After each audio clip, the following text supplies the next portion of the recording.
The Punjab Panchayati Raj act 1994। तो government of India की तरफ से हमें पंचायती राज देखने को मिलता है अप्रैल 1993। उन्होंने स्टेट गवर्नमेंट्स को ये हिदायतें दी कि आपने विद इन 1 ईयर पंचायती राज को अपनी स्टेट में इम्प्लीमेंट करना है। तो उसी हिदायतों को स्टेट गवर्नमेंट्स ने फॉलो किया। ऐसे ही पंजाब गवर्नमेंट ने भी उसको फॉलो किया और जो पंजाब की विधानसभा है, उसने पंजाब पंचायती राज एक्ट 1994 इंट्रोड्यूस किया, जिसको अप्रैल 1994 यानी कि करीब 1 साल बाद ही हम बोल सकते हैं इंट्रोड्यूस किया गया पंजाब पंचायती राज एक्ट को। और मेनली जो हमें यूनियन गवर्नमेंट की तरफ से देखने को मिला था, उसमें हम देखते थे कि 3 डिवीज़न थी, मगर पंजाब ने 4 डिवीज़न्स की।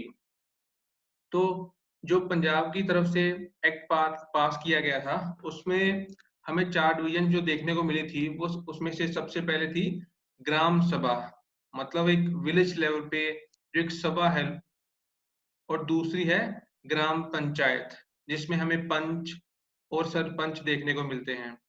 थर्ड नंबर पे है पंचायत समिति और फोर्थ नंबर पे है जिला परिषद। तो सबसे पहले हम शुरुआत करेंगे ग्राम सभा से। ग्राम सभा का फर्स्ट है जो एस्टेब्लिशमेंट ऑफ ग्राम सभा एरियाज। तो उसके बारे में हम बात करेंगे कि इनको कॉन्स्टिट्यूट किया जाता है, किया गया है पंजाब गवर्नमेंट के द्वारा, मतलब इनको बनाया गया पंजाब सरकार की तरफ से है।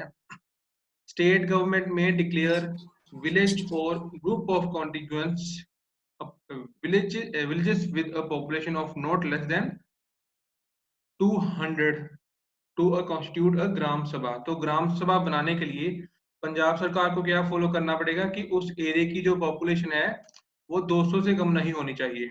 यहाँ पे 200 है, अभी कंडीशन हो चुकी है कि अगर कोई ग्राम सभा बनानी है तो उसकी जो पॉपुलेशन है वो 300 से कम नहीं होनी चाहिए। तो ये तो क्लियर हो गया ना कि ग्राम सभा की पॉपुलेशन कम से कम आपको 300 देखने को मिलेगी। State government is empowered to include any area or exclude any area from the ग्राम सभा। तो ग्राम सभा का जो एरिया है वो स्टेट गवर्नमेंट के द्वारा निश्चित किया जाएगा, और कौन सा एरिया ऐड करना है, कौन सा एरिया इसमें नहीं रखना ग्राम सभा में, वो स्टेट गवर्नमेंट ही डिसाइड करेगी। इसमें ये भी बात ध्यान रखने वाली होती है कि ग्राम सभा में म्यूनिसिपैलिटी का कोई भी एरिया इंक्लूड नहीं किया जा सकता। जहां पर म्यूनिसिपल कॉरपोरेशन होती है, उसका कोई भी एरिया ग्राम सभा में इंक्लूड नहीं होगा। म्यूनिसिपल कॉरपोरेशन आपको शहरों में देखने को मिलती है। कॉन्स्टिट्यूशन ऑफ ग्राम सभा। तो जो कॉन्स्टिट्यूशन होगा ग्राम सभा का, वो स्टेट गवर्नमेंट की तरफ से बनाया जाएगा। एवरी पर्सन, जो भी मतलब ग्राम सभा का मेंबर होगा, जो उस एरिया में एक वोटर डिक्लेयर होगा, वो स्टेट इलेक्शन कमीशन की तरफ से होगा, और electoral roll prepared by the state election commission pertaining to the area of Gram सभा। तो उसी क्षेत्र में जो लोग आएंगे, उनको वहां का ऑब्वियस सी बात है वोटर वोटर वोटर कार्ड उनके पास होगा और वही इलेक्टोरल कहलाएंगे, और उसमें वो निश्चित होता है। थर्ड है meeting and quorum of Gram सभा। कोरम होता है गण पूर्ति, मतलब कितने मिनिमम मेंबर होंगे तभी मीटिंग हो सकती है। अगर उस मिनिमम लिमिट से कम मेंबर आते हैं मीटिंग में, तो फिर मीटिंग नहीं होगी। तो जो मीटिंग होती है ग्राम सभा की, वो साल में 2 बार देखने को मिलती है। एक तो होती है दिसंबर के महीने में, और दूसरी होती है जून के महीने में। मेन इसका दिसंबर और जून फिक्स करने का मंथ ये है कि जो फसलों की कटाई होती है और उसके बाद ये मीटिंग्स होती हैं। जो दिसंबर में मीटिंग होती है उसको सावनी बोलते हैं, और जो जून में मीटिंग होती है उसको बोलते हैं हर्षी। सावनी मीटिंग और हर्षी मीटिंग। तो जो ग्राम सभा की जो मीटिंग्स होगी, उसको सरपंच की तरफ से डिसाइड किया जाता है। ये हो गया मीटिंग्स, मतलब साल में 2 बार मीटिंग होती है, और उस मीटिंग की जो डेट होगी वो सरपंच की तरफ से डिसाइड की जाएगी। मंथ तो फिक्स ही है कि दिसंबर और जून में होती है। अगर सरपंच को लगता है कि आगे पीछे करनी है कुछ दिन तो वो कर सकता है और इसकी डेट जो होगी वो सरपंच ही डिसाइड करेगा। फिर आती है बात कोरम की, गण पूर्ति, यानी कि कितने मेंबर मीटिंग में शामिल होंगे कम से कम, तभी मीटिंग को एक्सेप्ट किया जाएगा, अदरवाइज मीटिंग को एक्सेप्ट नहीं किया जाएगा। For any meeting of the Gram Sabha 1/5 of the total number of its members form a quorum. तो कम से कम 1/5 मेंबर प्रेजेंट होने चाहिए। मान लो किसी ग्राम सभा में टोटल 25 मेंबर है एग्जाम्पल के तौर पे, तो अगर उसमें 1/5 मेंबर यानी कि कम से कम उसका 5th पार्ट प्रेजेंट हो गए तभी उस मीटिंग को मीटिंग बोल सकते हैं, अदरवाइज उसको एक्सेप्ट नहीं किया जाएगा। तो 1/5 कितना बनता है 25 का? 5। तो कम से कम 5 मेंबर कंपल्सरी हो जाएंगे। ये सिर्फ आपको एग्जाम्पल दिया है 25 मेंबर्स की। अगला पॉइंट है प्रिजाइडिंग ऑफिसर। तो ग्राम सभा के प्रिजाइडिंग ऑफिसर कौन होते हैं? इनको प्रिसाइड किया जाता है सरपंच के द्वारा, जो मतलब इनको लीड करते हैं, इनको गाइड करने का रोल जो होता है वो सरपंच का होता है। अगर मान लो sarpanch due to some reason village में प्रेजेंट नहीं है तो फिर क्या होगा? तो फिर जो प्रिजाइडिंग ऑफिसर की ड्यूटीज होंगी वो किसी भी पंच के द्वारा निभाई जाएंगी, टेम्परेरी बेसिस पे की जाती हैं। Decision by majority votes. तो जो भी आपको डिसीजन देखने को मिलेंगे ग्राम सभा के द्वारा वो मेजोरिटी के द्वारा ही लिए जाएंगे।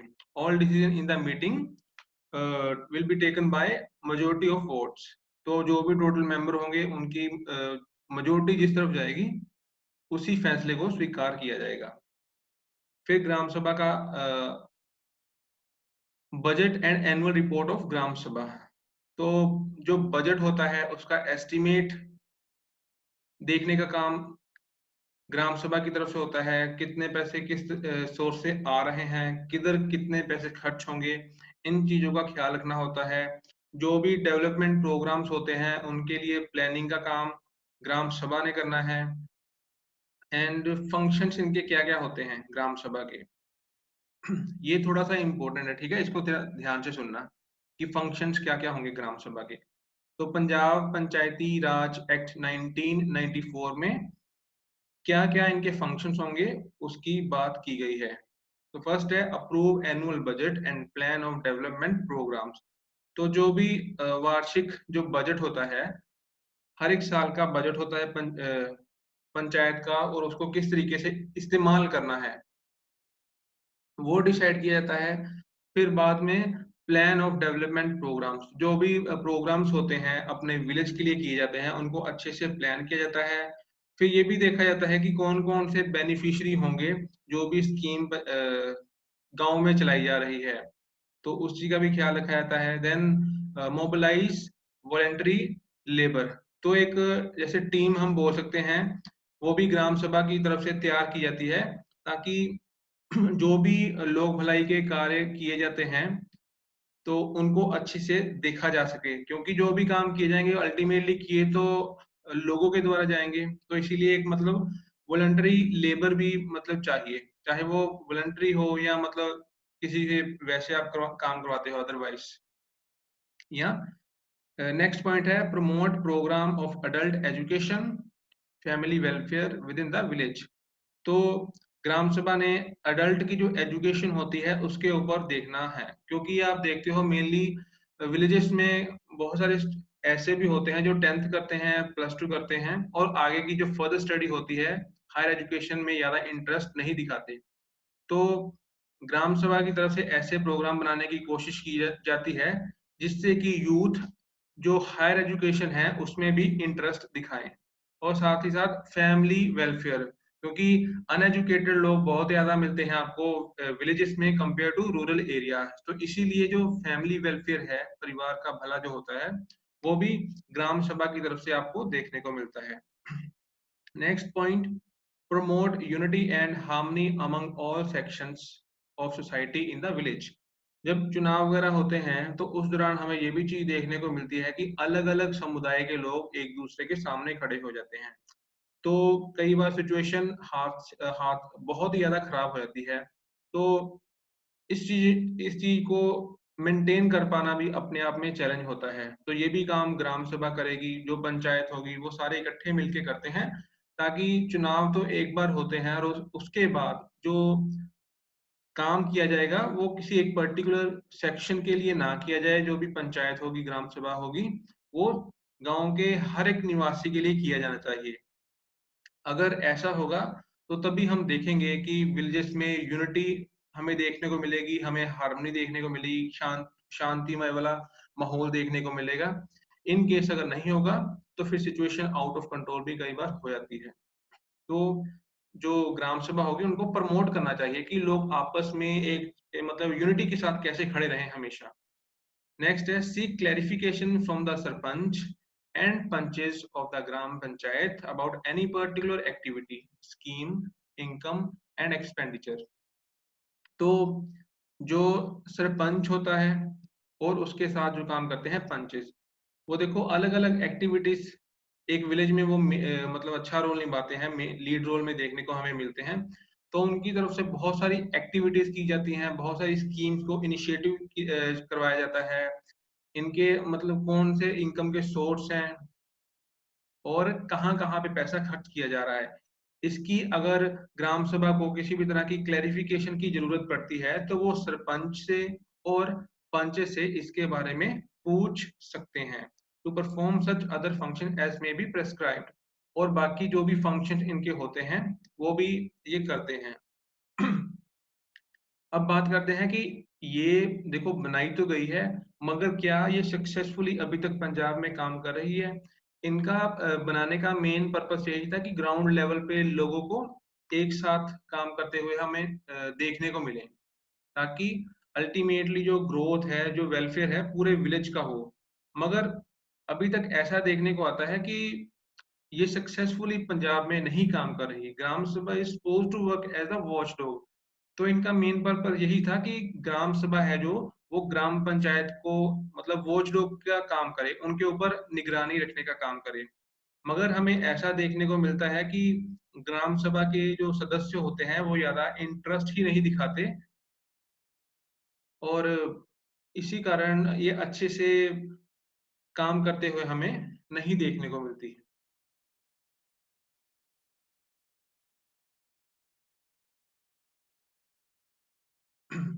आगे है ग्राम पंचायत।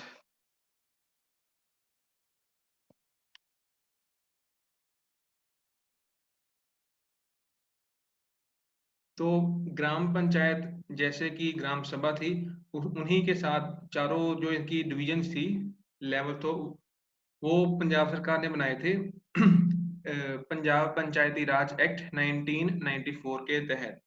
तो उस तब से 94 से लेके लेके प्रेजेंट टाइम तक हमें ये काम करते हुए देखने को मिलती है। तो इनकी कॉन्स्टिट्यूशन ऑफ ग्राम पंचायत, तो amongst its members Gram Panchayat for the Gram सभा एरिया। तो जो ग्राम सभा का एरिया होता है ना, जो हमने फर्स्ट पॉइंट किया है ग्राम सभा का एरिया, उसी पर्टिकुलर एरिया के लिए ये पंचायत बनती है। एक तो सरपंच होता है इसमें, और साथ में आपको देखने को मिलते हैं पंच। तो जो it consist of a sarpanch and such number of panches as indicated below against each slab of population. तो एक तो सरपंच होगा ग्राम पंचायत में, और साथ में आपको देखने को मिलेंगी एक टीम देखने को मिलती है, जिसको हम पंच का नाम देते हैं। तो अगर पॉपुलेशन किसी भी विलेज में है 200 से ऊपर मगर 1000 से नीचे, मतलब 200 से 1000 तक अगर पॉपुलेशन है, तो वहां पर 5 पंच होंगे। अगर पॉपुलेशन किसी एरिया की 1000 से लेके 2000 तक है, तो वहां पर टोटल आपको 7 पंच देखने को मिलेंगे। अगर किसी एरिया की पॉपुलेशन 2000 से लेके 5000 तक है, तो वहां पर आपको 9 पंच देखने को मिलेंगे। अगर किसी एरिया की पॉपुलेशन 5000 से लेके 10,000 तक है, तो वहां पर आपको 11 पंच देखने को मिलेंगे। इसी तरीके से अगर पॉपुलेशन किसी भी एरिया की ग्राम पंचायत की पॉपुलेशन, ग्राम एरिया की पॉपुलेशन 10,000 से ज़्यादा है, तो वहाँ पर आपको 13 पंच काम करते हुए देखने को मिलेंगे। अब हम बात करते हैं reservation of seats for the offices of the punches. तो जो टोटल मान लो हम बात कर रहे हैं 5 से 10,000, फिर एग्जांपल के तौर पे जहाँ पर 11 पंच होंगे, या हम बात करते हैं 10,000 पॉपुलेशन वाला एरिया या उससे ऊपर वाला, तो जहाँ पे हमें 13 पंच देखने को मिलेंगे, या कोई भी आप स्लैब ले सकते हो। तो वहां पर आप देखने को मिलेंगे जैसे 10 है, 11 है, तो उसमें ये नहीं है कि कोई मतलब सीमित दायरा नहीं है किसी भी कम्युनिटी का। वो फिक्स किया गया है कि जैसे मान लो शेड्यूल्ड कास्ट है, पंजाब में आपको शेड्यूल्ड कास्ट देखने को मिलते हैं, शेड्यूल्ड ट्राइब पंजाब में नहीं देखने को मिलती, क्योंकि वन जातियां वगैरह हमारे पंजाब में नहीं है। तो scheduled caste office of the panches are reserved for the scheduled caste in such a way, इस तरीके से उसको मतलब रिजर्व किया जाता है same proportion to the total number of directly elected offices in that ग्राम पंचायत। तो जितने भी डायरेक्टली इलेक्टेड किए जाते हैं उनके अकॉर्डिंग जो प्रोपोर्शन बनता है उतने अकॉर्डिंग शेड्यूल्ड कास्ट के लिए सीट्स रिजर्व की जाती हैं। दूसरा है शेड्यूल्ड कास्ट विमन। तो जैसे मान लो किसी एरिया में किसी पंचायत में मान लो आपको 3 मेंबर ऐसे देखने को मिलते हैं जो शेड्यूल्ड कास्ट की तरफ से आ रहे हैं, तो उन 3 में से वन थर्ड कितना बनता है? एक मेंबर जो होगा कम से कम फीमेल होगा उनमें से, ठीक है? No less than one third of the total number of offices reserved for the scheduled caste are reserved for women.